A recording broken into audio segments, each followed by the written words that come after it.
Many in government and opposition circles describe Major General Paul Lokech as a reliable and professional officer who would deliver on his assignments without a question. It's an extremely sad day, very difficult to digest.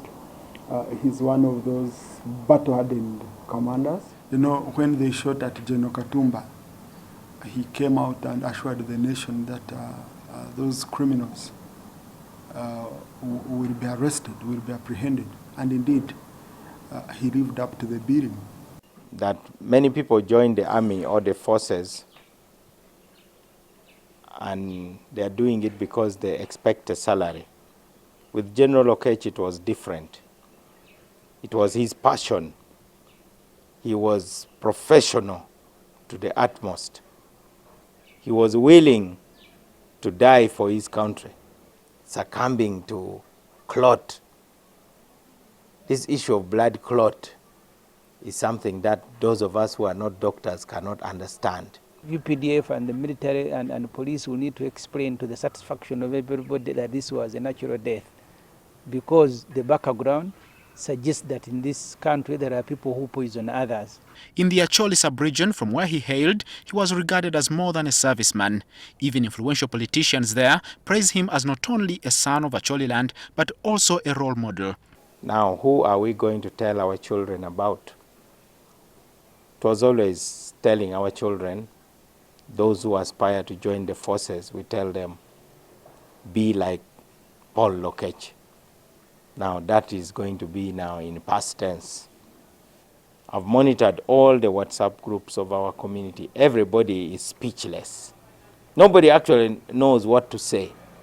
Having demonstrated the capacity to survive grueling physical exertions, now we in Acholi are going to receive his coffin.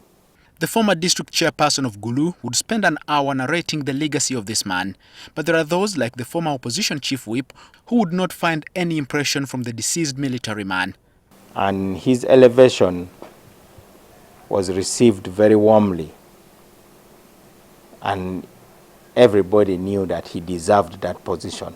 I remember some people in the opposition saying, you're bringing commandos from Somalia to come on our streets. This is not a battle zone. You know, these are civilians.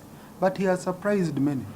The way he has handled security matters in a civil way. First of all, my condolences to his family, the UPDF and police, and all the institutions where he has served. But the death, whether sudden or not, of a very powerful man who was speaking with a lot of power, should always be a lesson to those who hold power, those who wield the guns. It should soften their hearts to begin treating human beings as human beings. None of us is in full control of his destiny. For Chira Municipality MP Semujunganda, the former assistant to former Army Commander, Major General James Kazini was more of a machine who lived the expectations of his superiors, not national service. A military man in police.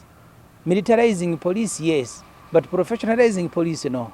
The case that Lokech will be remembered for in police, the one that he handled personally, kept briefing the country personally, not even through spokesperson, was the attempted assassination of General Katumba. And when he came to report the conclusion of that matter, 4 suspects dead, the rest of the suspects can't walk, which is the reason Museveni gave an address to condemn torture. So that is how Lokech will be remembered. Whatever the divide in opinion, the obituary of Major General Lokech will be worth reading. Muhumuza, NTV.